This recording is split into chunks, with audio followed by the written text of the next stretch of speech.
આપણે ઘણી વખત સાંભળતા હોય કે છોકરો થઈને રડે છે. આપણે નાના હોઈએ ત્યારે આ વાક્ય ઘણી વખત સાંભળ્યું હોય છે, પણ તમે ક્યારે વિચાર્યું છે કે આ એક વાક્ય પુરુષના જીવનમાં જીવન પર્યંત કેટલું નુકસાન કરે છે? રડવું એ કમજોરી નથી, એ તો નોર્મલ હ્યુમન ઇમોશન્સ છે. જ્યારે નાના છોકરાઓ પડે અને એને કહેવામાં આવે કે રડતો નહીં, તું તો મર્દ છે, પણ આ એક વાક્ય એના માનસમાં એવા બીજ વાવે છે કે પોતાની લાગણી છુપાવવી જોઈએ અને વ્યક્ત ન કરવી જોઈએ.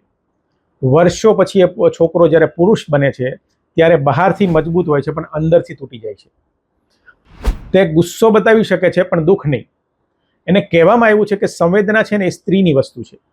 એના લીધે ઘણા પુરુષો ડિપ્રેશન, એકલતા, તણાવમાં જીવતા હોય છે, પણ વ્યક્ત નથી કરતા, બોલતા નથી.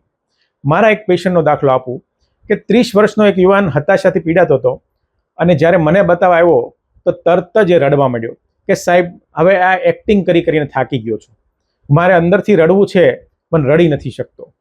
લાગણી વ્યક્ત કરવી ને એ કમજોરી નથી, એ એક હિંમત છે.